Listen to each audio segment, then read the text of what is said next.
आज हम लोग एक इम्पोर्टेंट टॉपिक पढ़ने जा रहे हैं और वो भी एक अलग अंदाज में। और ये मेरा मानना है, वैसे वैसे आप पढ़ेंगे तो आप खुद देख लीजिएगा और आप खुद कमेंट करके हमें बताइएगा क्या जिस तरह से आज आप फंक्शन पढ़ने वाले हैं इस तरह से आपने पढ़ा, तो इसके बारे में आप हमें कमेंट करके भी बताइएगा। तो आज एक अलग अंदाज में मैं फंक्शन आपको बताने जा रहा हूं और ये बिल्कुल डिफरेंट तरीके से, ताकि आपको समझने में काफी आसान होगा।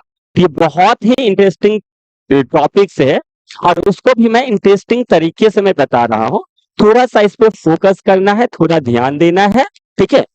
ये क्लास अगर थोड़ा सा लंबा भी होता है तब भी आप पेशेंस रख के ध्यान से इस क्लास को अटेंड करिएगा, ठीक है।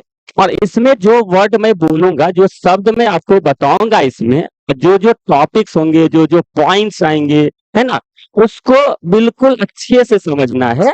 और कम से कम इस वीडियो के लिए मैं बोल रहा हूँ कि इसमें कोई भी पॉइंट जो है उसको आप स्किप मत कीजिएगा। नहीं तो अगर स्किप कीजिएगा तो जो मैं लिंक जोड़ने का कोशिश किया हूं कि इसके जो डिफरेंट टॉपिक्स जो हम लोग यहाँ पे पढ़ेंगे, फंक्शन की जो टर्मिनोलॉजी होती है, फंक्शन का टर्मिनोलॉजी क्या होता है, जैसे थोड़ा सा मैं आपको बता दूं। जैसे डोमेन हो गया, रेंज हो गया, कोडोमेन हो गया, इमेज हो गया, प्री इमेज हो गया, ये सब सारे को हम लोग यहाँ पे अभी डिस्कस करने वाले हैं, ठीक है। और इस सारे का जो हम लोग डिस्कस करेंगे तो वो भी एक अलग तरीके से, ताकि आपको आसानी से वो समझ गया। और जो शब्द मैंने अभी बोला, जो इसके टर्मिनोलॉजी है, टर्मिनोलॉजी का मतलब होता है कि उससे जुड़ा हुआ शब्द, उसके टर्म, उसके पद क्या क्या होते हैं, ठीक है। अब जैसे मान लीजिए कि अगर आपके पास कोई पेन है, तो पेन में बेसिकली क्या होता है, एक उसका कैप होता है, एक उसकी बॉडी हो गई और एक उसको उसका लीड हो गया, जिसको हम लोग आमतौर पे रिफिल भी बोलते हैं। तो जैसे ये सब उसका पार्ट्स है ना, इससे मिलकर जो है वो पेन बना हुआ है ना। अब जैसे कॉपी है तो उसके फ्रंट पेज हो गया, उसके ऊपर में कवर पेज हो गए, उसके बाद फिर से उसमें राइटिंग पेज हो गए जिसमें हम लोग लिखते हैं। तो ये कॉपी के अलग अलग पार्ट्स हो गए। तो जो अलग अलग पार्ट्स का नेम होता है जिससे वो मिलके बना हुआ होता है, उसी को हम टर्मिनोलॉजी बोलते हैं। तो टर्म का मतलब उसका होता है पद, और जो लॉजी है उसका मतलब होता है अध्ययन करना, स्टडी करना, ठीक है। जैसे आपने सुना होगा बायोलॉजी, तो बायस प्लस लोगस, बायस मतलब लिविंग बींग और लोगस मतलब स्टडी। तो जो लिविंग बींग की स्टडी होती है वो बायोलॉजी होता है। इसी तरह से होता है हर एक टॉपिक में टर्मिनोलॉजी। तो सबसे पहले हम लोग किसका बात कर लेते हैं, फंक्शन का, जो हम लोग आज स्टार्ट करने वाले हैं, फंक्शन। तो फंक्शन को हिंदी में क्या बोला जाता है, फलन। क्या बोला जाता है, फलन, ठीक है।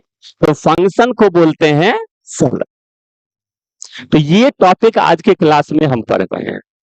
तो जो फंक्शन क्या होता है ये जानने से पहले इसके हम कुछ एग्जाम्पल्स जानते हैं, ठीक है।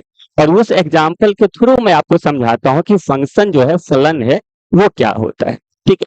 तो नॉर्मल तौर पे देखिए क्या होता है कि अगर हमारे यहाँ कोई कार्यक्रम होता है, ठीक है, कार्यक्रम कहने का मतलब है या तो किसी का बर्थडे पार्टी होती है, ठीक है, या तो किसी का मैरिज एनिवर्सरी होता है, या तो किसी का मैरिज सेरेमनी होता है, या अगर आपने कोई बड़ी सफलता प्राप्त किया हो और उस सफलता के लिए आपने कोई पार्टी रखा हो, है ना, या तो वो हो गए। तो हम लोग क्या बोलते हैं कि आज हमारे घर पर फंक्शन है। फंक्शन का क्या मतलब होता है, तो देखिए जब आपका रिलेशन एंड फंक्शन यानी कि संबंध और फलन चैप्टर जब स्टार्ट हुआ था, तो हमने स्टार्ट किया था इसको सेट से, है ना।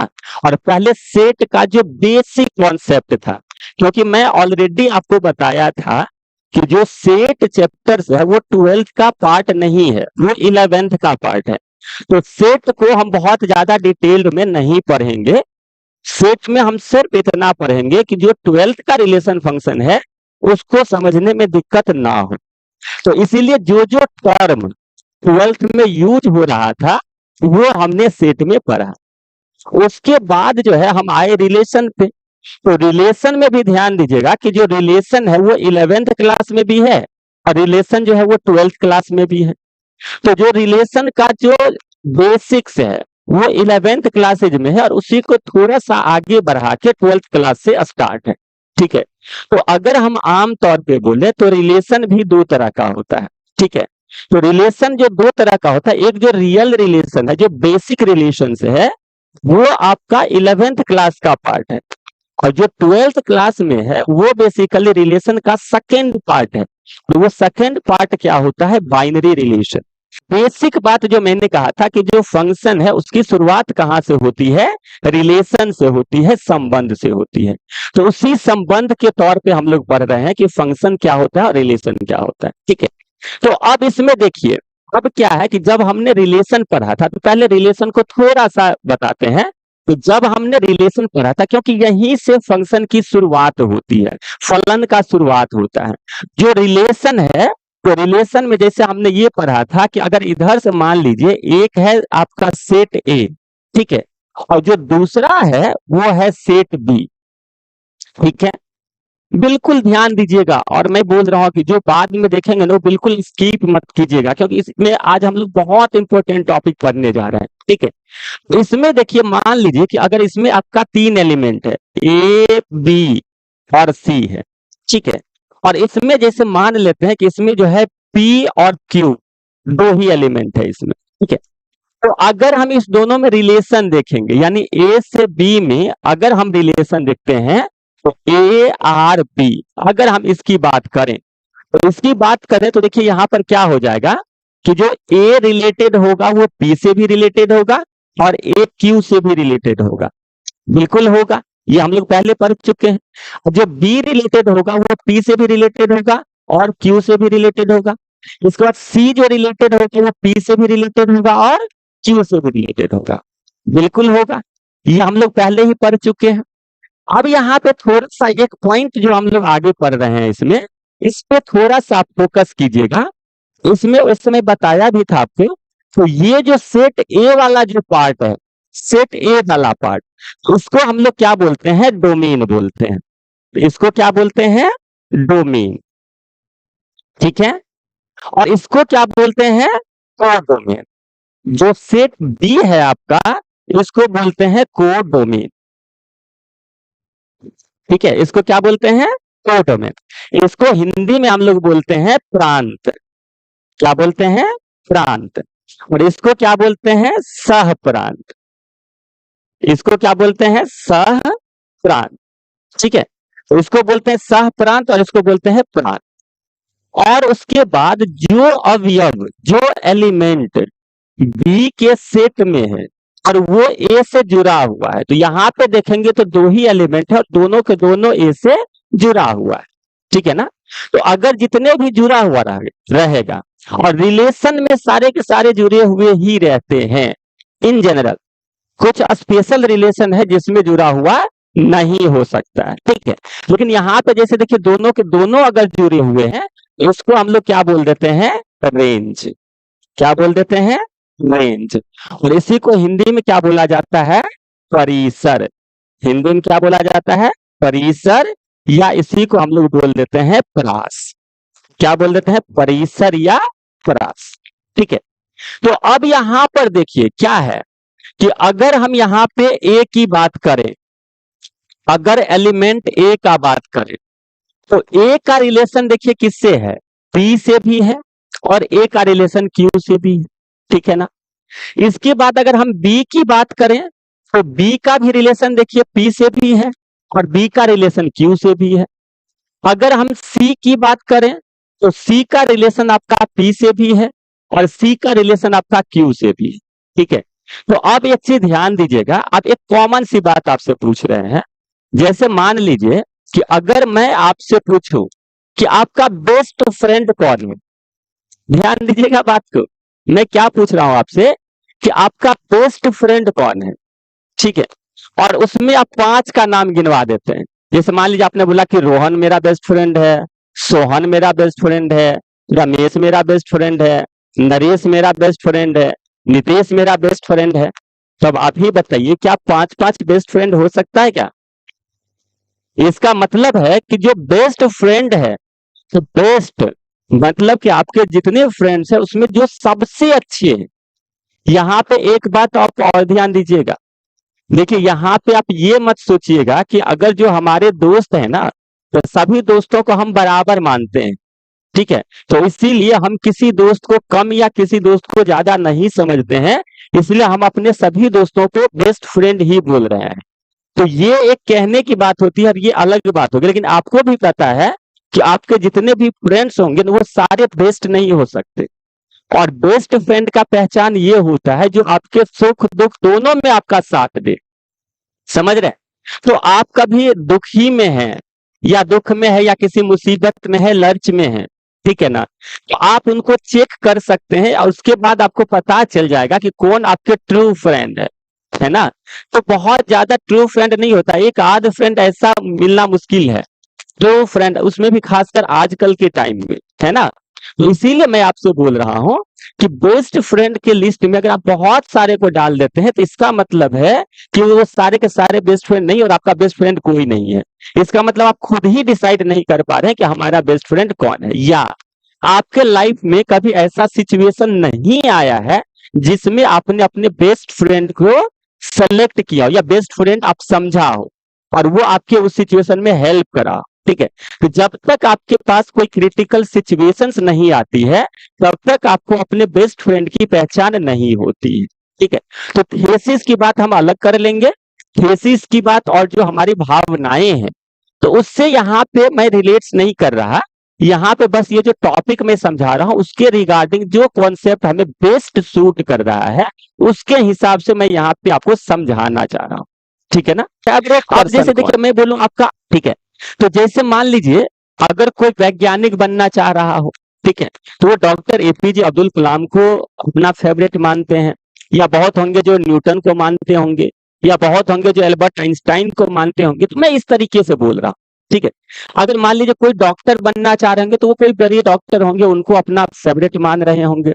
कोई बड़े टीचर हैं और बड़े टीचर बनना चाह रहे हैं तो हो सकता है डॉक्टर सर्वपल्ली राधाकृष्णन को अपना फेवरेट मान रहे हो, क्योंकि उन्हीं के जो है मतलब बर्थडे पे टीचर्स डे सेलिब्रेट की जाती है ना। तो वो उनको बहुत बड़े टीचर थे वो, है ना, और उन्हीं के बर्थडे के उपलक्ष्य पर टीचर्स डे भी मनाया जाता है।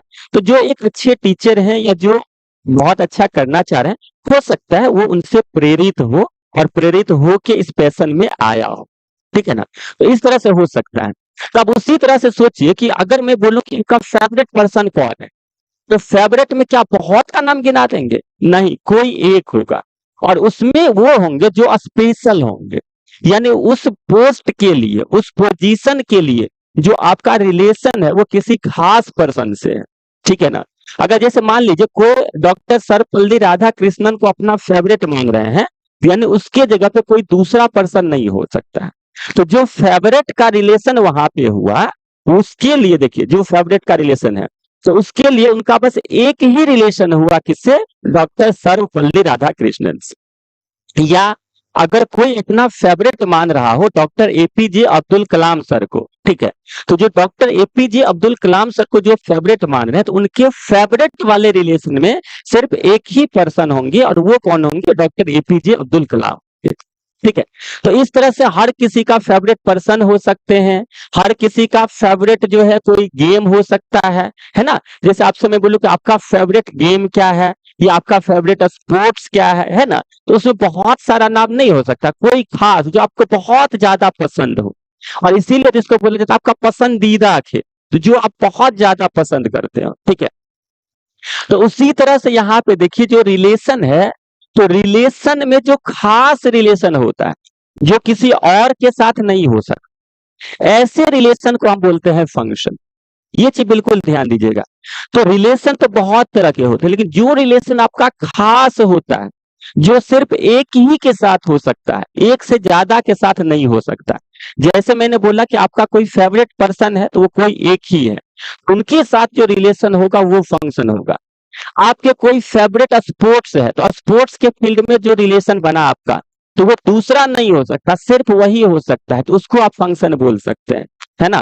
तो यहाँ पर जो स्पेशल टाइप ऑफ रिलेशन होता है और स्पेशल टाइप ऑफ रिलेशन में जो हमारा सेट एक्स है, इसका जितना भी एलिमेंट है, अगर वो बी के एक ही एलिमेंट के साथ अगर रिलेशन होता है, तब वो स्पेशल रिलेशन होता है। और उस स्पेशल रिलेशन को हम लोग क्या बोलते हैं? फंक्शन बोलते हैं।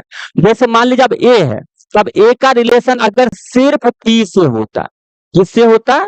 सिर्फ पी से।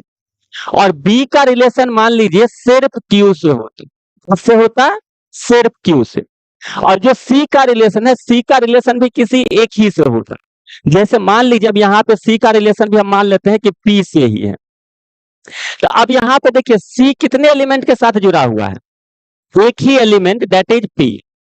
और जो बी है वो कितने एलिमेंट के साथ जुड़ा हुआ है? सिर्फ एक एलिमेंट के साथ, और वो है क्यू। और ए कितने एलिमेंट के साथ जुड़ा हुआ है? वो सिर्फ एक ही एलिमेंट के साथ जुड़ा हुआ है, पी। समझ रहे?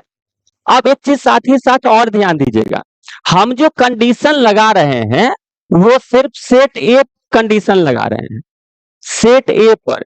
तो जो सेट ए का एलिमेंट होगा वो सिर्फ यूनिकली एसोसिएटेड होगा, यानी कि एक एक करके जुड़ा हुआ होगा, एक से ज्यादा के साथ जुड़ा उसका नहीं होगा। जो रिलेशन होगा सिर्फ एक के साथ। लेकिन ये जो है ना, एक से ज्यादा के साथ जुड़ा हुआ हो सकता है। समझ रहे हैं? ये क्या हो सकते हैं? एक से ज्यादा के साथ जुड़ा हुआ हो सकता है। कैसे? अब इसको जरा समझते हैं।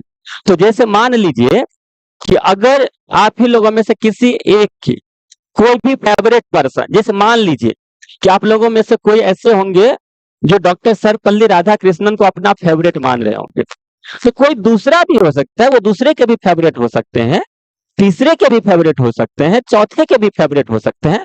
तो वो तो एक से ज्यादा के फेवरेट हो गए, लेकिन जो अपना फेवरेट मान रहा है उनके लिए तो एक ही है ना। इसमें जो मानने वाले हैं वो है आपका सेट ए। मानने वाले कौन है? Set A. और जिसको मान रहे हैं वो क्या है? Set B. समझ रहे हैं? तो इसमें जो सेट ए है ये कौन है? देखिए, मानने वाले, मानने वाले है ये, ठीक है। और ये जो सेट बी है इसको मैं बोल रहा हूं कि माने जाने वाले, माने जाने वाले, ऐसे आप समझ सकते हैं। समझ रहे हैं? तो इसको अगर आप ध्यान से समझेंगे तो देखिए, अब ये है मानने वाले, यानी जो अपना फेवरेट मान रहे हैं, तो इसके लिए तो एक ही होगा। लेकिन जिसको हम फेवरेट मान रहे हैं वो हो सकता है कि एक से ज्यादा का वो फेवरेट रहे हो। तो इसलिए इधर से सिर्फ एक ही रिलेशन होगा, लेकिन इसके एलिमेंट का इसके साथ एक से ज्यादा रिलेशन हो सकता है। ठीक है। अब इसी को देखिए एक और पॉइंट से हम समझते हैं यहां पर। तो वो पॉइंट क्या है, थोड़ा सा आप यहां पे आइए। अब जैसे मान लीजिए कि यहां पे हम मान लिए एक सेट ए, ठीक है। और सेट ए में मान लीजिए कोई 3 स्टूडेंट है। तो एक है स्टूडेंट 1, दूसरा है स्टूडेंट 2, तीसरा है स्टूडेंट 3। ठीक है, ये पढ़ रहा है। और इधर जो दूसरा है ये है सेट बी। और सेट बी में हम मान लेते हैं कि ये जो सेट ए है, तो सेट ए क्या है इसको मैं लिख देता हूं। तो ये है set of students, set of students. तो ये है आपका सेट ऑफ स्टूडेंट्स, यानी कि विद्यार्थियों का समूह। और ये जो सेट बी है, तो जो सेट बी है इसको हम मान लेते हैं कि सेट ऑफ सब्जेक्ट है। क्या है? Set of subject, set of subject. ठीक है। और सेट ऑफ सब्जेक्ट, तो सब्जेक्ट का क्या मतलब होता है? विषय। ये तो आप सबको पता ही है ना। तो ये हो गया विषयों का समूह। ठीक है। अब जैसे इसमें हम मान लेते हैं कि एक सब्जेक्ट है फिजिक्स, ये इसका एलिमेंट है, दूसरा है केमिस्ट्री, और तीसरा है मैथमेटिक्स। तीसरा क्या है? मैथमेटिक्स। अब ये हो गया आपका सेट ए, और ये जो हो गया ये हो गया आपका सेट बी। और सेट ए से सेट बी में जो रिलेशन लेंगे हम, इसमें जो रिलेशन है, अब ये रिलेशन क्या है पहले इसका भी हम लोग चर्चा कर लेते हैं कि यहां पे हम किस रिलेशन की बात कर रहे हैं। तो अब यहां पे देखिए जो रिलेशन है ना, यानी कि संबंध, तो संबंध हम ऐसा ले लेते हैं, रिलेशन, रिलेशन को हम डिफाइन कर लेते हैं फेवरेट, पसंदीदा, पसंदीदा मतलब ऐसा। तो इसको हम लोग क्या मान लेते हैं, पसंदीदा, जो फेवरेट हो आपका। ठीक है, तो अब जैसे मान लीजिए स्टूडेंट 1 है, पहला स्टूडेंट है, ये मान लीजिए ये सबसे ज्यादा लाइक करता है किसको, फिजिक्स को, इसका जो है फेवरेट सब्जेक्ट है फिजिक्स। ठीक है, इसके बाद जो दूसरा स्टूडेंट है, इसका मान लेते हैं कि इसका जो फेवरेट सब्जेक्ट है ये है मैथ्स। ठीक है, और जो तीसरा स्टूडेंट है, इसका जो फेवरेट सब्जेक्ट है वो है केमिस्ट्री, इसका फेवरेट सब्जेक्ट है केमिस्ट्री। ठीक है, अब इसमें देखिए एक एलिमेंट हम और मान लेते हैं, इधर जो एक और मान लेते हैं, अब एक S4 भी है, S4।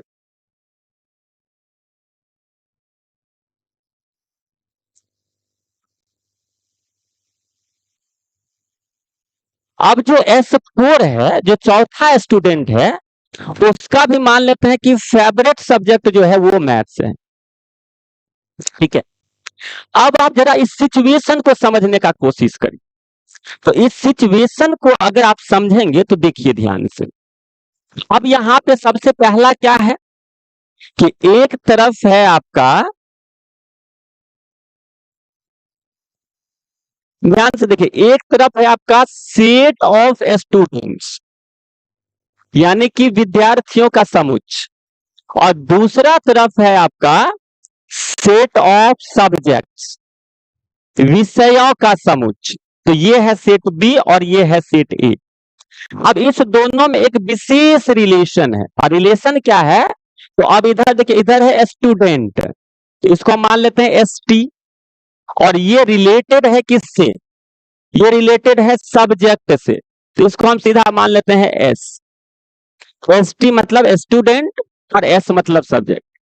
अब देखिए यहां पर जो S1 है, यानी कि जो पहला स्टूडेंट है, इसका फेवरेट है आपका फिजिक्स, दूसरा का फेवरेट मैथ्स, तीसरा का फेवरेट केमिस्ट्री, चौथा का भी फेवरेट मान लेते हैं मैथ्स। तो अब इधर से देखिए जो सेट ए में जो एलिमेंट है, सेट ए में, तो इसमें फेवरेट की बात हो रहा है, यहां पे रिलेशन है फेवरेट का, तो सिर्फ एक ही के साथ रिलेशन है, एक से ज्यादा के साथ नहीं हो सकता, क्योंकि फेवरेट का भी मैंने आपको बताया पसंदीदा क्या होता है। ठीक है, अब अगर आप यहां पे बात कर रहे हैं इधर सब्जेक्ट का, अब यहां पे देखिए मैथ्स ऐसे सब्जेक्ट यहां पर है, यानी इस सिचुएशन में कि दो स्टूडेंट का फेवरेट है, तो मैथ्स इधर वाला एक से ज्यादा के साथ कनेक्ट कर सकता है, लेकिन इधर वाला जो एक से ज्यादा के साथ कनेक्टेड नहीं होगा। तो इस तरह का जो रिलेशन है, लेकिन अगर हम सिंपल रिलेशन जो पहले पढ़े थे, अगर वैसे पढ़ते यहां पर सेट ए से सेट बी में रिलेशन, और वो जो रिलेशन था वो जनरल रिलेशन था, जैसे ए और रिलेटेड टू बी, तो ये आपका जनरल रिलेशन था, है ना, ये क्या था, जनरल रिलेशन। तो इस जनरल रिलेशन में अगर हम देखते, तो इसमें देखिए तब क्या होता कि एस का रिलेशन पी से भी होता, यानी फिजिक्स से भी होता, इसका रिलेशन केमिस्ट्री से भी होता, इसका रिलेशन मैथ से भी होता, इसके बाद इसका भी रिलेशन होता फिजिक्स से, इसका भी रिलेशन होता केमिस्ट्री से, इसका भी रिलेशन होता मैथ से, इसका भी होता फिजिक्स से, इसका भी होता केमिस्ट्री से, और इसका भी होता मैथ से, तो इसका भी फिजिक्स से होता, इसका भी केमिस्ट्री से होता, और इसका भी मैथ से होता। अब आप बोलेंगे क्या सर आप ऐसे कोई एग्जाम्पल दे सकते हैं, तो मैं बिल्कुल दे सकता हूं। अब आप देखिए, जैसे मान लीजिए कि जितने भी साइंस के स्टूडेंट हैं 12th क्लास में, और उसमें भी खासकर जो 2024 में एग्जाम देने वाले, और उसमें भी साइंस में भी खासकर जो मैथमेटिक्स का स्टूडेंट है, तो वो अगर आप बोर्ड एग्जाम्स की प्रिपरेशन कर रहे हैं, तो बताइए इस तीनों में से किसी सब्जेक्ट को छोड़ सकते हैं क्या, ना तो आप फिजिक्स को छोड़ सकते, ना तो केमिस्ट्री को छोड़ सकते, और ना तो मैथमेटिक्स को छोड़ सकते। देखिए मैं पहले ही बोल रहा हूं कि मैं उन बच्चों के बारे में बात कर रहा हूं जिसका मेन पेपर साइंस में मैथमेटिक्स है, 12th क्लास का बोर्ड के पर्पज से। तो इस तीनों में से किसी को नहीं छोड़ सकते। तो वो रिलेशन जनरल रिलेशन, अगर आपके एग्जाम प्रिपरेशन का रिलेशन या एग्जाम देने का रिलेशन का अगर हम चर्चा करेंगे तो यहाँ पे इसके सारे एलिमेंट से जुड़ा हुआ होगा। लेकिन अगर यहीं पर फेवरेट का अगर हम रिलेशन लेते हैं तो उसमें इधर का सिर्फ एक ही से जुड़ा हुआ होगा, लेकिन इधर का एक से ज्यादा के साथ जुड़ा हुआ हो सकता है। ठीक है, तो अब मुझे उम्मीद है कि आप ये चीज जो मैं समझाने का कोशिश कर रहा हूं ये आप अच्छे से समझ पा रहे होंगे। ठीक है, कि इधर का सिर्फ एक ही के साथ जो जुड़ाव क्यों होता है, एक ही के साथ रिलेशन क्यों होता है, इधर वाले एलिमेंट को एक से ज्यादा के साथ उसका रिलेशन क्यों होता है, ये अब आप अच्छी तरह से समझ पा रहे होंगे। ठीक है, तो इस तरह से जो रिलेशन बना जिसमें एक एक करके रिलेशन होता है तो ये स्पेशल रिलेशन हुआ, है ना। तो वही चीज जो होता है, जो फंक्शन है, वो स्पेशल टाइप ऑफ रिलेशन। यहां पे पहले मैं आपको शॉर्ट में लिख रहा हूं कि फंक्शन क्या है। फंक्शन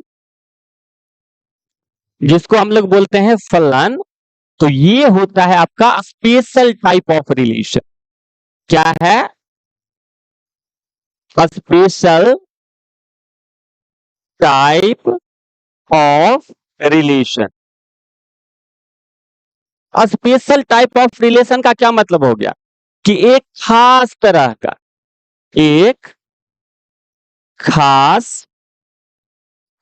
का संबंध।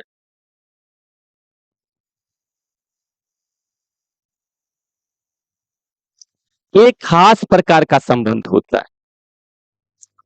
समझ आया? तो अब देखिए, अब इसका परिभाषा भी लिखते हैं, इसका डेफिनेशन भी लिखते हैं, और फिर एक और एग्जांपल इस पे लेंगे फलन को और बेटर समझने के लिए। ठीक है, और उसके थ्रू हम लोग आगे बढ़ेंगे। तो चलिए, अब सबसे पहले जो फंक्शन है इसके बारे में पहले हम इसका परिभाषा जान लेते हैं और उसके बाद फिर और आगे बढ़ते। तो ये था इसका बेसिक इंट्रोडक्शन, थोड़ा सा मैंने आपको समझाया, अलग अलग एग्जाम्पल्स लिखे कि किस तरह से स्पेशल रिलेशन को फंक्शन कहा जाता है, कोई भी रिलेशन स्पेशल रिलेशन कैसे बनता है। समझ में आया? चलिए अब हम लोग अगला बात कर लेते हैं। तो अगला आप देखिए, आप पहले इसका परिभाषा लिख लेते हैं।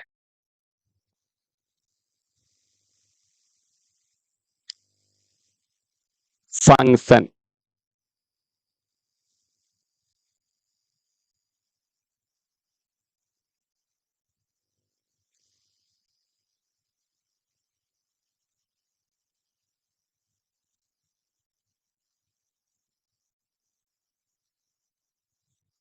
फंक्शन। अब ये देखिए क्या होता है, ध्यान से देखिएगा। तो ये होता है, पहले मैं इंग्लिश में लिख देता हूं फिर हिंदी में भी लिख दूंगा।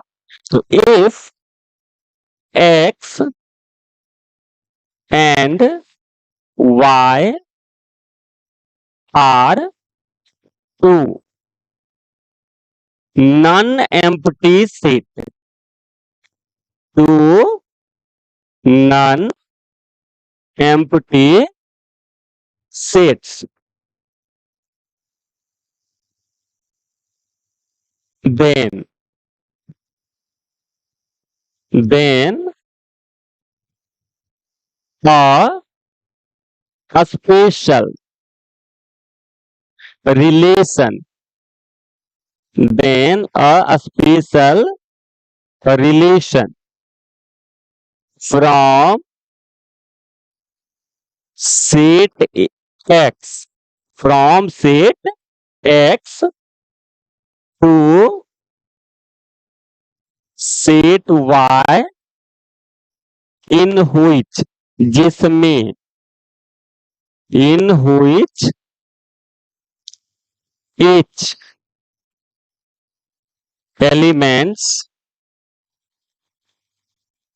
each elements of set x be uniquely, uniquely. देखिए यूनिकली का क्या मतलब होता है, सिंगली। इसको आप सिंगली भी बोल सकते हैं, यानी सिंगल सिंगल करके, यूनिकली एसोसिएटेड।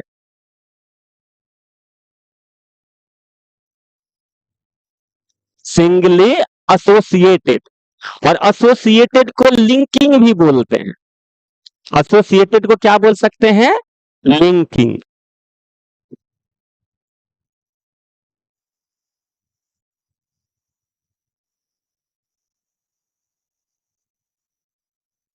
लिंकिंग, या इसी को हम लोग बोल सकते हैं रिलेटेड। क्या बोल सकते हैं? रिलेटेड। यूनिकली एसोसिएटेड, एसोसिएटेड को ही लिंकिंग या रिलेटेड बोल देंगे। With the element, with the element of set Y. ठीक है, अब यहां पे एक बार ध्यान दीजिएगा। अब देखिए फंक्शन का डेफिनेशन मैंने क्या लिखा। If x and y are two non-empty sets, then a special relation from set x to set y in which each element of set x is uniquely associated with element of set y, ठीक है, then that a special relation is called function। अब आप यहां पे चाहे तो लिख सकते हैं then that a special, then that a special relation is called function। ठीक है, अब इसमें देखिए जो मैंने समझाया है ना, वही मैं डेफिनेशन में भी लिखा हूं। अब देखिए फिर से, अब फिर से हम किसके थ्रू पढ़ रहे हैं? फिर से रे डायग्राम के थ्रू आप समझ रहे हैं कि जो फंक्शन है यानी कि फलन, इसका जो टर्मिनोलॉजी, क्या क्या टर्म आता है और वो क्या होता है, उसके बारे में हम लोग थोड़ा सा जानते हैं अब आगे। तो एक बार फिर से समझिएगा इसको। अब देखिए फिर से हम यहां पे मान लेते हैं कि ये है आपका सेट एक्स। अब यहां से थोड़ा सा और ट्विस्ट लेगा आज का थ्योरी, इसीलिए थोड़ा ध्यान से पेशेंस रख के पढ़िए। अब इधर हम मान लेते हैं सेट एक्स और इधर मान लेते हैं हम ये है सेट वाई। ठीक है, अब इसमें ये चीज ध्यान दीजिएगा कि जब हमने रिलेशन का पहला टॉपिक जब स्टार्ट किए थे, तो रिलेशन में मैंने आपको बताया था, क्या बताए थे कि जब हम लोग रिलेशन या फंक्शन पढ़ेंगे तो उसमें जो रियल लाइफ फंक्शन होती है, तो यहाँ पे जैसे हो गया आपका मैरिज से रिलेटेड, तो उसका एग्जाम्पल लेके अब हम आगे समझते हैं कि इसका टर्मिनोलॉजी क्या क्या होता है। और उसमें मैंने बताया था कि जो सेट एक्स होता है वो इंडिपेंडेंट है और जो सेट वाई है ये आपका डिपेंडेंट होता है ना। यानी जो सेट एक्स है तो इसको हमने क्या माना था? Independent, independent. ठीक है, तो ये सेट कौन सा है? इंडिपेंडेंट है। ठीक है, और जो आपका सेट वाई है ये है आपका डिपेंडेंट।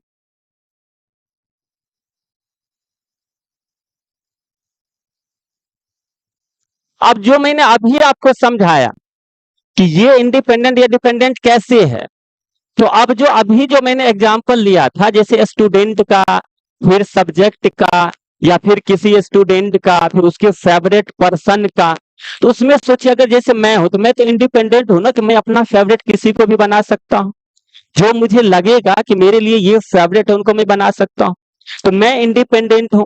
ठीक है, अब आप बोलेंगे कि इधर वाले डिपेंडेंट कैसे? तो अब थोड़ा देर के लिए सोचिए कि आप लोग जब अपनी पढ़ाई करते हैं, ठीक है, ध्यान से समझिएगा जो चीज मैं समझाने जा रहा हूं।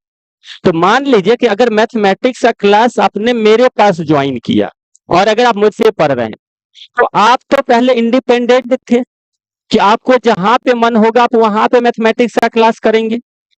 लेकिन अगर आपने मेरे पास ज्वाइन कर लिया, अब मेरे थ्रू जो आपको गाइडलाइंस मिलने वाले हैं, तो मैं ये आप लोगों पर जो कौन से टॉपिक को कितना स्पीड खींचना है, कितना स्पीड लेके चलना है ना, ये आप लोगों के हिसाब से मैं चलूंगा, यानी आप लोगों पे डिपेंड हो गया।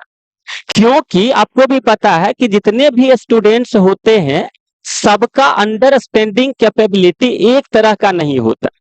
किसी का थोड़ा वीक भी होता है, कोई बहुत इंटेलिजेंट होते हैं, कोई एवरेज भी होते हैं। तो एक टीचर का फर्ज होता है कि क्लास में जितने भी बच्चे हैं, सबको साथ लेके चलना, और जो कमजोर से कमजोर बच्चा है उसको भी अच्छे से समझ में आना चाहिए, और जो इंटेलिजेंट बच्चे हैं उसको भी क्लास बोर ना लगे, है ना। तो इस तरह से लेके चलना।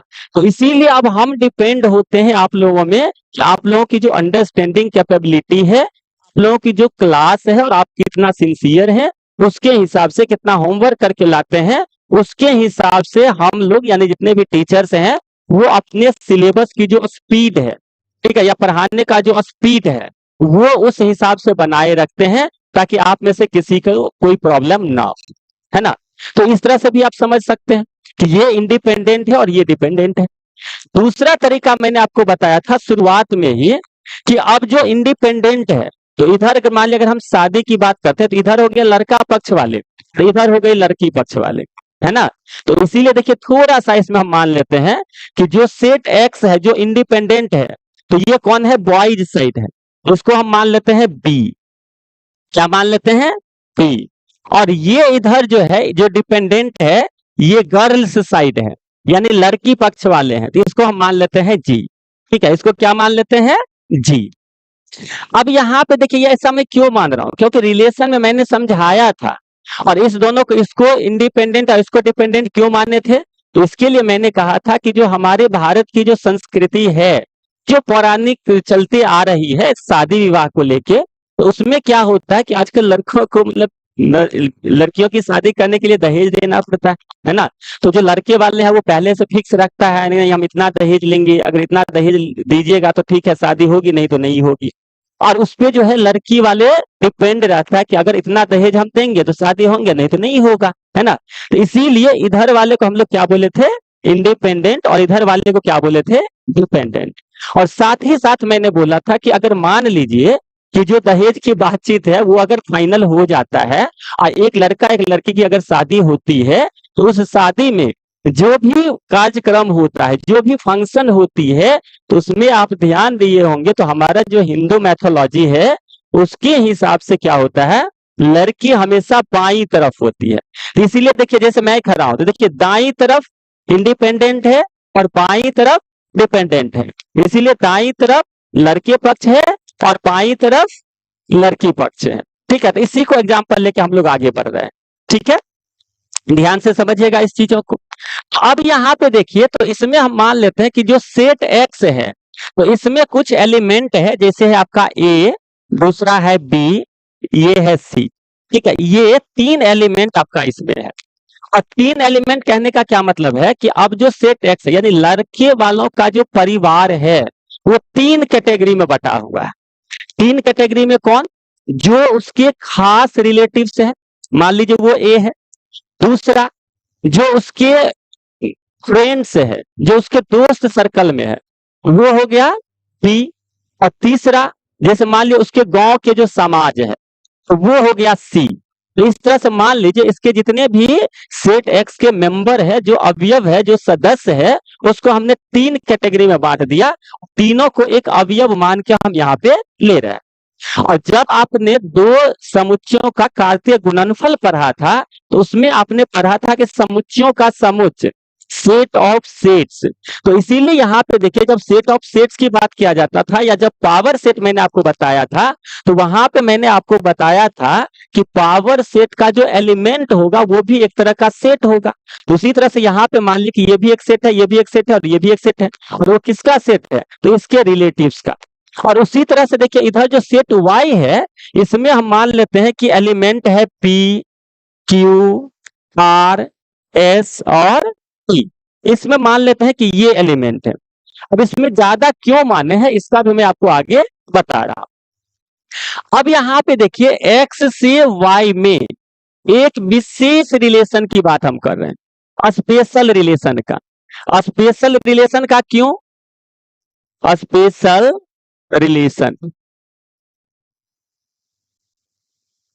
ए से बी में जो स्पेशल रिलेशन है, तो यहां पे हम स्पेशल रिलेशन की बात क्यों कर रहे हैं? क्योंकि अभी डेफिनेशन में हम लोग पढ़े कि जो स्पेशल रिलेशन होता है वही हमारा फंक्शन होता है। तो जो इसमें स्पेशल रिलेशन हो जाएगा तो वही हमारा क्या हो जाएगा, यहां पर फंक्शन हो जाएगा। ठीक है, क्या हो जाएगा? फंक्शन। और इसको हम यहां पे ऐसे लिख सकते हैं कि y का अगर x के साथ रिलेशन है तो इसको हम ऐसे भी लिख सकते हैं शॉर्ट में, y is equal to F X. ठीक है, और या फिर यहां पे अगर हम सेट के टर्म में लिखना चाहें तो यहां पे हम ऐसे लिख सकते हैं F such that X to Y. मान ली इस तरह से भी इसको हम लिख सकते हैं, जो डेफिनेशन में मैंने आपको ऑलरेडी बता रखा। तो अब ध्यान दीजिएगा कि इसको फंक्शन होने के लिए, ये रिलेशन है, इसको फंक्शन होने के लिए इधर का एक ही एलिमेंट इसके साथ जुड़ा हुआ होना चाहिए। तो इधर जो ए है तो ये मान लिए कि हम ये पी के साथ जुड़ गया। ठीक है, उसके बाद बी जो है ये मान लिए कि आर के साथ जुड़ा हुआ है, रिलेशन है। और जो सी है तो सी का रिलेशन है आपका क्यू के साथ। इस तरह से हमने मान लिए। अब यहां पे देखिए, अब आप यही समझना है आपको यहां पर कि ये एक एक करके कैसे जुड़ सकता है और ये किस तरह से है। और एक बात और ध्यान रखना है इसमें, वो क्या ध्यान रखना है यहां पर फंक्शन के लिए, कि जो सेट एक्स है ना, इधर जो सेट एक्स है ये खाली नहीं रह सकता। यानी इसके सारे जो मेंबर्स है, जो सारे जो अवयव है वो इसके साथ जुड़ा हुआ होगा ही, लेकिन इसका खाली रह सकता है। ध्यान दीजिएगा, इसका कोई भी अवयव खाली नहीं रह सकता है। तो ये चीज मैं लिख देता हूं, कोई भी अवयव खाली नहीं रह सकता है, खाली नहीं रह सकता है। ठीक है, लेकिन इसका जो अवयव है, इसका अवयव खाली रह सकता है। जैसे देखिए ये जो एस और टी है तो ये दोनों खाली है इसमें, यानी वो इससे जुड़ा हुआ नहीं है। तो इस चीजों को आप बिल्कुल ध्यान दीजिएगा। ठीक है, अब देखिए, अब हम इसमें आगे बात कर रहे हैं कि ये खाली क्यों नहीं रह सकता, इधर वाले। तो अब जो मैंने एग्जाम्पल दिया शादी का, आप उससे सोचिए। अब सोचिए कि अगर कोई शादी हो रही है, उसमें जो लड़की पक्ष वाले हैं, तो शादी होता कहां पर है, तो लड़की वालों के यहां होता है। तो यहां पे देखिए मैं इसको थोड़ा सा ऐसे लिख देता हूं, इंडिकेट कर देता हूं कि मैरिज होता कहां पर है, लड़की वालों के यहां। यानी कि इस जगह पर मैरिज होना है। ठीक है ना, जो फंक्शन है वो यहां पर ऑर्गेनाइज होता है इस जगह पर। तो अब यहां पे देखिए इधर कौन है, तो इधर है आपके लड़के वाले। तो सोचिए, तो लड़के वाले क्या करते हैं कि बाराती लेके लड़की वालों के यहां जाते हैं।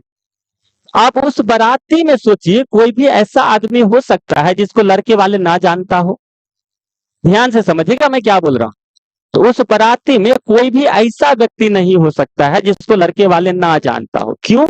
क्योंकि लड़के वालों ने सिर्फ उसी को इनविटेशन दिया जिसको वो जानते हैं, और जिसको इनविटेशन दिया, जिसको निमंत्रण पत्र भेजा, सिर्फ वही बाराती जा रहे हैं। और आजकल तो समय ऐसा हो गया है कि जितना को निमंत्रण मिलता है उतना तो जाता ही नहीं है, तो बिना निमंत्रण का कौन जाता है ना। तो इसीलिए इधर देखिए बिना निमंत्रण वाले कोई नहीं, इसलिए इसके सारे अवयव जो है ना वो आपस में जुड़े हुए हो। ध्यान से समझिएगा, क्योंकि इधर सबको निमंत्रण मिला हुआ है बाराती जाने का। तो इधर वाला जो है वो हो गया बारात। ठीक है, इधर वाला देखिए क्या हो गया, बारात। देखिए समझने के लिए मैं बोल देता हूं, ये एक्चुअल में ऐसा नहीं है, ये समझने के लिए मैं आपको समझा रहा हूं। तो ये हो गए बारात जो जा रहा है।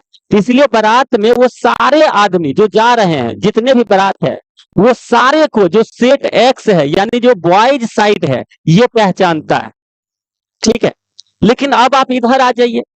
तो इधर जब आए तो ये जो सेट वाई है, जो गर्ल्स साइड है, तो यहां पर देखिए क्या है, तो यहां पे थोड़ा सा ध्यान दीजिएगा।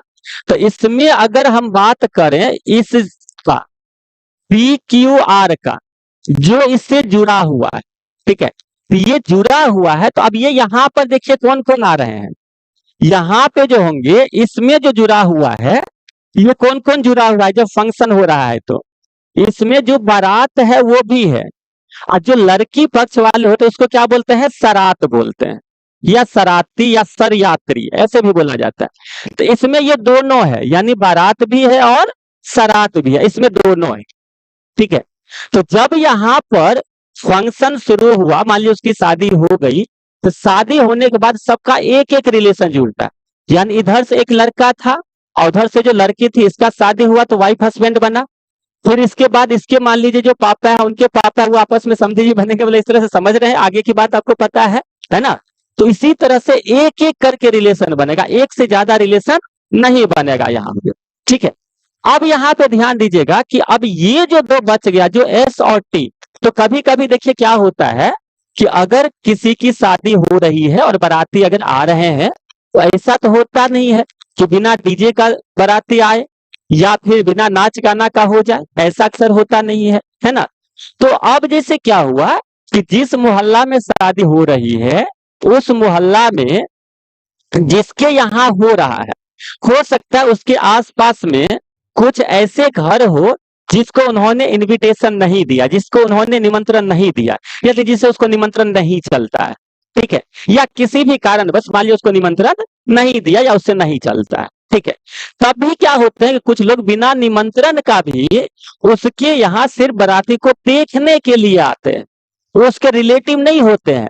बाराती में अगर मान लीजिए कोई बैंड बाजे है या कोई डांस है या कुछ इस तरह से कोई स्पेशल प्रोग्राम अगर हो रहा है, तो सिर्फ वो प्रोग्राम देखने के लिए आए, लेकिन उसका जो मैरिज सेरेमनी हो रहा है उसमें वो भाग नहीं लेते, ठीक है, क्योंकि वो उसके संबंधित नहीं है, उसके रिलेटिव नहीं है। तो उसी तरह से यहाँ पे देखा जाए ना, तो ये दोनों वही है, ठीक है। ये जो दोनों है, मतलब एस और टी जो है यहाँ पर, एस और टी, तो जो एस और टी है, तो ये यहाँ पे बोलेंगे, तो ये क्या है, बिन बुलाए मेहमान है।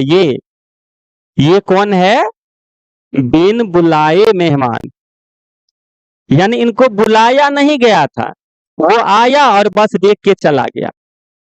ये कौन है, बिन बुलाए मेहमान है, ठीक है। तो अब आप इस चीजों को समझ रहे होंगे कि मैं क्या समझाने का कोशिश कर रहा हूं। अब यहाँ पे देखिए, मेरा समझाना ये था इस सारे के द्वारा कि इधर सबसे पहली बात कि कोई भी अवयव जो है वो खाली नहीं रह सकता है। क्यों खाली नहीं रह सकता है, तो इधर सारे के सारे जो सेट एक्स है उससे रिलेटेड है, लेकिन इधर जो है आपका, इसमें कुछ एलिमेंट ऐसे भी होंगे जो खाली रह सकता है, क्योंकि जैसा मैंने बोला कि बिन बुलाए मेहमान है, जो अपना आएंगे या उसका कार्यक्रम देखेंगे फिर चले जाएंगे, है ना, वो उसके संबंधित नहीं थे, इसलिए इसमें ऐसा हो सकता है। दूसरी बात देखिए, अब यहां से जो मैंने बोला था कि इसका एक का रिलेशन इसमें एक से ज्यादा के साथ भी हो सकता है, तो एक से ज्यादा के साथ यहाँ पर इसलिए हो सकता है क्योंकि यहाँ पे ध्यान से देखेंगे तो इसमें बाराती भी है और सराती भी है। तो एक होगा बाराती से सराती का संबंध, ठीक है, और एक होगा बाराती का बारातीय से संबंध या सराती का सरातीय से संबंध, है ना। तो इसीलिए इधर वाले जो है एक से ज्यादा के साथ इधर जुड़ा हुआ हो सकता है, क्योंकि इधर तो दोनों का संगम है, दोनों का मिलन है। अब टू द पॉइंट बात करें तो ये जो सेट एक्स है इधर, अब इस पे आते हैं कि सेट एक्स को अब क्या बोलते हैं। तो इसीलिए देखेंगे इधर जो आपका सेट एक्स है, इस सेट एक्स को हम लोग क्या बोलते हैं, डोमेन बोलते हैं। सेट एक्स को क्या बोला जाता है, डोमेन, जैसा कि अभी मैंने आपको बताया था। और डोमेन को हिंदी में क्या बोला जाता है, हिंदी में इसको बोला जाता है प्रांत। क्या बोला जाता है, प्रांत। और इधर जो आपका सेट वाई है, सेट वाई, तो सेट वाई को क्या बोला जाता है यहाँ पर, ये जो सेट वाई है इसको बोलते हैं कोडोमेन। इसको क्या बोलेंगे, कोडोमेन, कोडोमेन, इसको बोलेंगे कोडोमेन। और कोडोमेन को क्या बोला जाता है, सह प्रांत। क्या बोला जाता है, सह प्रांत। अब यहाँ पे ध्यान दीजिएगा कि डोमेन का मतलब क्या होता है, प्रांत का मतलब क्या होता है। तो जैसे आप लोग भी अगर बचपन में पढ़े होंगे तो याद होगा, और या नहीं तो हो सकता है आप नहीं भी पढ़े होंगे। जब हम लोग बचपन में थे तो जैसे क्या होता है, या इन जनरल सभी को, कि शुरुआत में जिस समय हम पढ़ना शुरुआत करते हैं, स्टार्ट करते हैं, तो नाम सब सिखाया जाता है कि क्या नाम है, उसके बाद विलेज कहाँ है, पोस्ट कहाँ है, थाना कहाँ है, ये सब। तो उसमें ऐसा भी सिखाया जाता था कि प्रांत कहाँ है। तो प्रांत का मतलब मैं समझा देता हूं कि अगर पर्सन के लिए बात करेंगे तो प्रांत का मतलब होता है राज्य। क्या मतलब होता है? राज्य। तो ऐसे बोलते थे कि हम लोग बिहार प्रांत से हैं, यानी कि बिहार राज्य से बिलोंग्स करते हैं। ठीक है। बाद में फिर उसी को नेम बदलता चला गया। बाद में क्या होता है कि इतना रीजन, जैसे मान लीजिए कि अगर जब चुनाव आती है, चाहे वो लोकसभा का हो या विधानसभा का चुनाव हो, तो हम लोग बोलते हैं कि विधानसभा का ये जो कैंडिडेट है वो इस क्षेत्र से है। तो जो उसका क्षेत्र है ना, वही उसका रीजन होता है। क्या होता है? उसी को इंग्लिश में क्या बोलते हैं? रीजन, या उसी को बोलते हैं क्षेत्र। ठीक है। और इसी को क्या बोला जाता है कि जो जिस क्षेत्र से है तो उसी को बोला जाता है उसका प्रांत है, उसका डोमेन है। तो इसीलिए यहाँ पे देखिए, ये जो सारा है, जो हमने यहाँ पे ए बी सी की बात किया था, तो ये सेट एक्स है जो इंडिपेंडेंट वेरिएबल है, तो इंडिपेंडेंट वेरिएबल वाला था, है ना। तो इसीलिए ये जिससे बिलोंग्स कर रहा है तो वो इसका प्रांत है। तो ये देखिए फाइनली इसको प्रांत क्यों बोले, एक रीजन और भी है, क्योंकि इधर लड़की का अगर शादी हुआ तो उसको भी यहीं पे आके रहना है। तो जहां पे लड़का और लड़की का जो वास्तविक घर होगा, और जो वास्तविक घर है, तो वही उसका प्रांत होता है। तो इसीलिए इसको हम लोग क्या बोल देते हैं इधर, इसको बोल देते हैं प्रांत। फिर बोलेंगे तो इसको कोडोमेन क्यों बोल देते हैं? क्योंकि देखिए ये हम बात कर रहे हैं उस फंक्शन के लिए, और फंक्शन के लिए बात कर रहे हैं, तो फंक्शन जो ऑर्गेनाइज हो रहा है, तो यहाँ पे बाराती सरात यानी लड़के वाले और लड़की वाले दोनों है। तो इधर इसका अपना प्रांत है, इधर इसका अपना प्रांत है, तो दोनों मिल गया तो सह प्रांत हो गया, कॉमन डोमेन हो गया दोनों का। को डोमेन का मतलब कॉमन डोमेन, यानी इसका भी डोमेन और इसका भी डोमेन। कब तक के लिए? तो जब तक फंक्शन चल रहा है, फंक्शन के लिए। समझ रहे हैं? इसलिए इसको बोल देते हैं को डोमेन और इसको बोल देते हैं सह प्रांत। तो यहां तक में कोई दिक्कत नहीं होगा। तो ये जो स्टोरी से रिलेट्स करने का मेन इंटेंशन जो हमारा था, जो मेन मोटिव था, जो मेन लक्ष्य था, वो था कि इधर कोई खाली नहीं रह सकता है। क्यों नहीं खाली रह सकता है? इधर खाली रह सकता है, क्यों खाली रह सकता है ये। इसके बाद इसको हम लोग डोमेन बोलते हैं प्रांत, और इसको को डोमेन बोलते हैं सह प्रांत। ठीक है। अब बात कर लेते हैं इधर, जो ये जो तीन जो जुड़ा हुआ है पी क्यू आर का, तो जो जुड़ा हुआ है ना उसके साथ देखिए जब रिलेशन बना तो एक बॉन्डेशन बन जाता है। अब ये परिवार और ये परिवार एक दूसरे के सुख दुख में साथ देंगे, क्योंकि अब दोनों संबंधित हो चुके हैं, दोनों रिलेटिव्स हो चुके हैं। तो रिलेटिव जब हो चुके हैं तो दोनों में कुछ बॉन्डेशन आ गया। और बाउंडेशन क्या आ गया कि हमारे सुख दुख में आप हेल्प करेंगे और आपके सुख दुख में हम हेल्प करेंगे, ऐसा हम उम्मीद रखते हैं। अक्सर ऐसा होता नहीं है, लेकिन हम लोग उम्मीद यही रखते हैं, और बाउंडेशन यही होता है। तो डिपेंड करता है कि एक्चुअल में उस बाउंडेशन को कौन निभाते हैं और कौन नहीं निभाते हैं। ठीक है। तो जो जब ये बाउंडेशन आया तो मतलब बाउंड्री आया, क्या आया? बाउंड्री आया। बाउंड्री आया तो लिमिट आया, लिमिट आया तो सीमा आया, मतलब वही। समझ रहे हैं? तो इसीलिए इसको बोला जाता है रेंज। रेंज का मतलब होता है सीमाएं, कि इसका सीमा कहां से कहां तक है। समझ रहे हैं? बाद में जब डोमेन रेंज हम फंक्शन का पढ़ेंगे तो उसमें मैं आपको डिटेल में बताऊंगा। तो वहां पे डोमेन क्या होता है, रेंज के निकाला कैसे जाता है, ये भी मैं आपको समझाऊंगा। तो रेंज होता है उसकी सीमाएं, यानी मिनिमम वैल्यू कितना है और मैक्सिमम वैल्यू कितना है, निम्नतम मान कितना है और उच्चतम मान क्या है। इसके बीच में जो बाउंडेशन होती है, उसके बीच की जो मान होती है, जो वैल्यूज होती है, उसको हम लोग क्या बोलते हैं? रेंज बोलते हैं। इसीलिए इधर देखिए, अब मैं इसको मिटा रहा हूं और इसको मैं समझाने के लिए, तो अब देखिए, अब यहां पर ये सारे बातें जो आई है, ये यहां पे, तो इसको हम लोग क्या बोल देते हैं, ये जो जुड़ा हुआ है इसको बोल देते हैं रेंज। इसको रेंज क्यों बोल देते हैं? क्योंकि अब ये आपस में संबंधित हो चुके हैं, आपस में बॉन्ड हो चुके हैं कि हम दोनों एक दूसरे के सुख दुख में साथ देंगे। ठीक है। तो ये हो गया आपका रेंज, और रेंज को क्या बोलते हैं? परिसर। ठीक है ना, परिसर बोलते हैं, या फिर परास भी इसको कहा जाता है। तो ये बात समझ में आ गया कि इसको रेंज क्यों बोलते हैं, इसको कोडोमेन क्यों बोलते हैं, इसको डोमेन क्यों बोलते हैं। तो यही सब इसके टर्मिनोलॉजी है। अब देखिए दो बातें और करना चाहूंगा यहाँ पे। वो दो बातें क्या है, अब देखिए आगे। अब यहां पर जो डोमेन है, इस डोमेन पे देखिएगा, तो डोमेन के जितने भी अवयव होंगे, अब ये ध्यान दीजिएगा, डोमेन का प्रत्येक अवयव,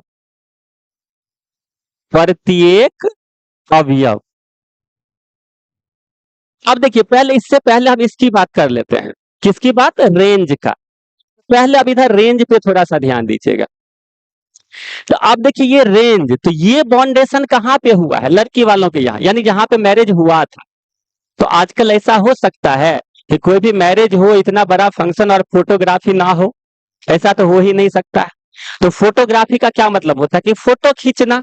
और फोटो को जब आप मोबाइल में सेव करते हैं तो फोटो थोड़ी ना लिखाता है, क्या लिखाता है याद है आपको?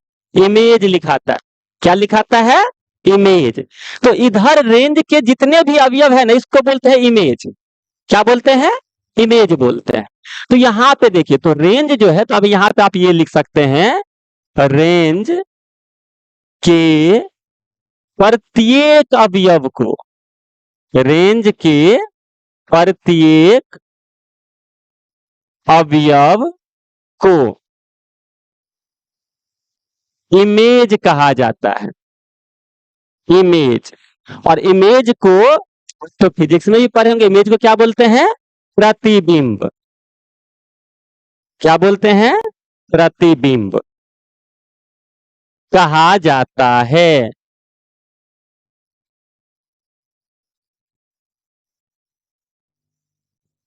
ठीक है। तो क्या है? रेंज के प्रत्येक अवयव को इमेज यानी कि प्रतिबिंब कहा जाता है। ठीक है। अब आ जाते हैं इस पे थोड़ा सा। तो देखिए, तो रेंज को प्रतिबिंब क्यों बोले? तो जो मेन फंक्शन, हमारा मोटिव क्या था? शादी का। तो शादी जहां पे हो रहा है, तो वहां का जो इमेज होगा वो ज्यादा मायने रखता है। तो इसीलिए उसको हम लोग बोलते हैं इमेज और प्रतिबिंब बोलते हैं। अब इधर आ जाइए। तो इधर अगर हम देखेंगे, तो जो डोमेन का प्रत्येक अवयव होगा, डोमेन का, तो देखिए डोमेन कहाँ का है? लड़का वालों के यहाँ। और जब बाराती आती है तब शादी होता है। लेकिन इन जनरल देखा जाता है कि जो कैमरा का व्यवस्था होता है वो दोनों तरफ से रहता है, या लड़के की तरफ से तो रहता ही रहता है। तो लड़कों वालों ने क्या किया होगा कि ऐसा थोड़ी होगा कि कैमरा उसने किया होगा और बारात में जब वहां पे जाएंगे तभी फोटोग्राफी हुआ होगा, नहीं, उसके घर से ही होता है। मतलब शादी से पहले ही, यानी एक्चुअल फंक्शन से पहले ही यहाँ पे फोटोग्राफी हो चुका है या हो रहा था। तो अब अगर फोटो को, इमेज को अगर प्रतिबिंब बोलेंगे, तो इसको क्या बोलेंगे? पूर्व प्रतिबिंब, यानी उससे पहले। तो उससे पहले, तो इसको बोलते हैं डोमेन के प्रत्येक अवयव को पूर्व प्रतिबिंब। क्या कहा जाता है? पूर्व प्रतिबिंब। पूर्व प्रतिबिंब, जिसको इंग्लिश में बोलते हैं प्री इमेज। क्या बोलते हैं? प्री इमेज कहा जाता है।